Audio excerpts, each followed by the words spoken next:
اللہ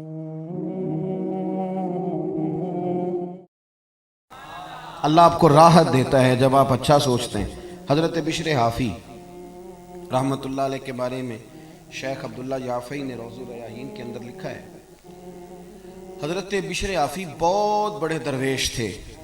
آپ کو پتہ نا آج کل لوگوں کو کامل پیر بھی نہیں ملتا، تو میں نے ایک دن کہا تھا، میں نے کہا 3 بندوں کا پیر کوئی نہیں ہوتا، ایک جو چودھری صاحب ہوتے ہیں ان کا بھی پیر کوئی نہیں ہوتا، اور ایک جن کی جیب میں پیسے زیادہ آ جائیں ان کا بھی پیر ہے۔ ناراض ہو گئے آپ؟ اور تیسرا جو آدمی کو 4 ڈگریاں لے لینا، چاہے سیپلیوں میں بھی یہ کر لے، اس کا بھی پیر کوئی نہیں ہوتا، اس کا بھی تھرمامیٹر تگڑا ہو جاتا ہے۔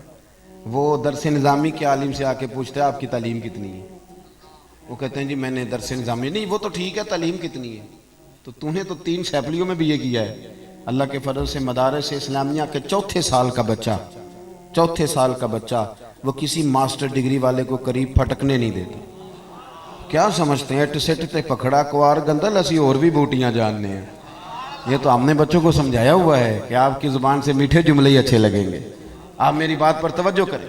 حضرت بشر حافی بہت بڑے شیخ تھے، امام احمد بن حنبل جیسے لوگ ان کی عزت کرتے، توقیر کرتے، اکرام کرتے، ان کی محفل نور کی حاضری دیتے، لیکن سارا بغداد قدر کرتا۔ ایک تاجر تھا بغداد کا، وہ کہتا مجھے نہیں بابا اچھا لگتا جی وہ آپ کو کیوں نہیں اچھے لگتے؟ کہنے لگے وہ جمعے والے دن نا جماعت کے ساتھ نماز پڑھتے ہیں پر باقی نماز پڑھتے نہیں اور گھر چلے جاتے ہیں، لو کر لو بات۔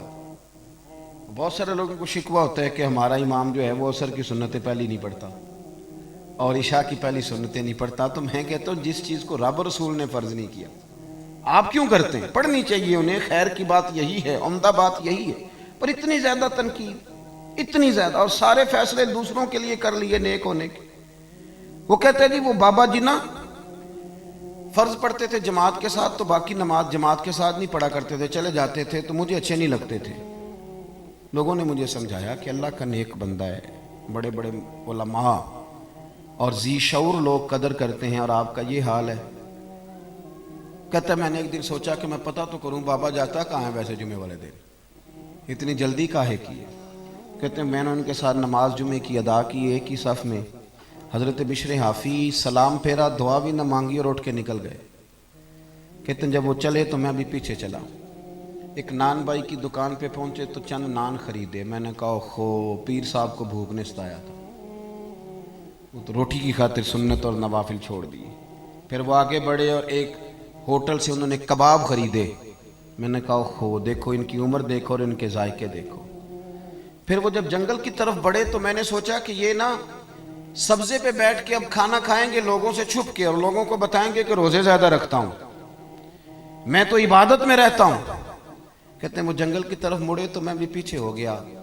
چلتے چلتے نا حیران میں تب ہوا جب ایک جھونپڑی آئی، اس جھونپڑی کا دروازہ باہر سے بند تھا۔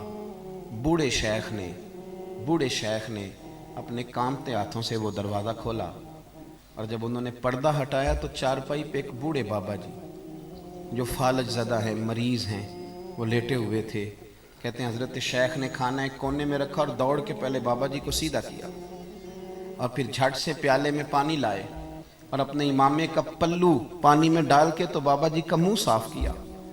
بابا جی کو بٹھا کر کے نا تو پہلا لقمہ توڑ کے ان کے منہ میں ڈالا، اور حضرت بشر حافی کہنے لگے بزرگوں معاف کرنا، آج جمعہ تھا، نماز پڑھتے دیر ہو گئی، روٹی لے کے آنے میں دیر ہو گئی، ابھی تو میں نے سنت بھی پڑھنی ہے، نوافل بھی پڑھنے ہیں، ابھی تو میری بقیہ نماز باقی ہے۔ وہ شخص کہتا ہے میں باہر کھڑا تھا اور میرا وجود کانپ رہا تھا، میں تھر تھر کانپ رہا تھا، میں کیا سوچتا تھا، یہاں کیا بن گیا۔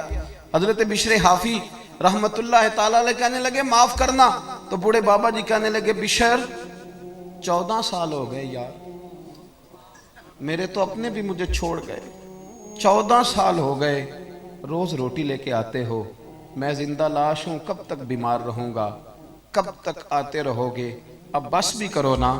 تو حضرت بشر حافی نے بابا جی کی آنکھوں سے آنسو پونچھے اور دوسرا نوالا منہ میں دے کے فرمانے لگے بابا جی بس آج کے بعد یہ بات نہ کرنا، یہ جو سارا شہر میری قدر کرتا ہے اور میں ننگے پاؤں بغداد کی گلیوں میں چلتا ہوں تو جانور بھی گوبر نہیں کرتے، تو یہ میرے نفلوں اور چلوں کی وجہ سے نہیں ہے، میں آپ کی خدمت کرتا ہوں تو رب نے مخلوق کے دلوں میں میری محبت پیدا فرما دی۔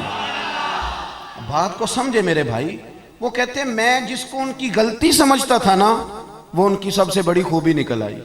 اور میاں کچھ تو مجبوریاں رہی ہوں گی، یوں ہی کوئی بے وفا نہیں ہوتا، کچھ تو مجبوریاں رہی ہوں گی، یوں ہی کوئی ہم نے تو ہر شخص کے بارے میں، آپ یقین کریں ہر شخص کے بارے میں جس کی بھی بات چھیڑے نا، جس کی بھی لوگ کوئی نہ کوئی کہانی سنا دیتے ہیں، کہتے ہیں آپ کو نہیں پتا میں بتاتا ہوں۔ بھئی بس کریں، نبی پاک صلی اللہ علیہ وسلم نے فرمایا لوگوں کی جاسوسی نہ کرو ورنہ تم انہیں خراب کر دو گے۔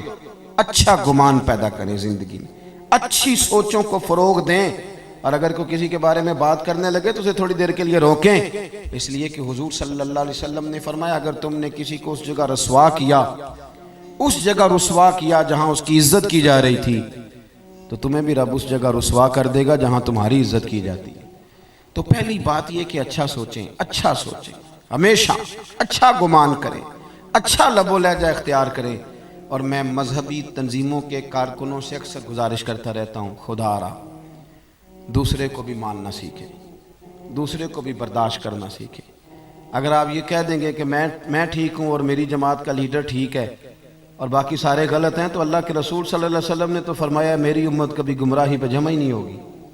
تو آپ نے اتنے لوگ گمراہ کر دیے، نے سوچا ہی نہیں۔ تھوڑا برداشت، تھوڑا اپنے اندر حوصلہ، تھوڑا اچھا پن، تھوڑی اچھی سوچیں۔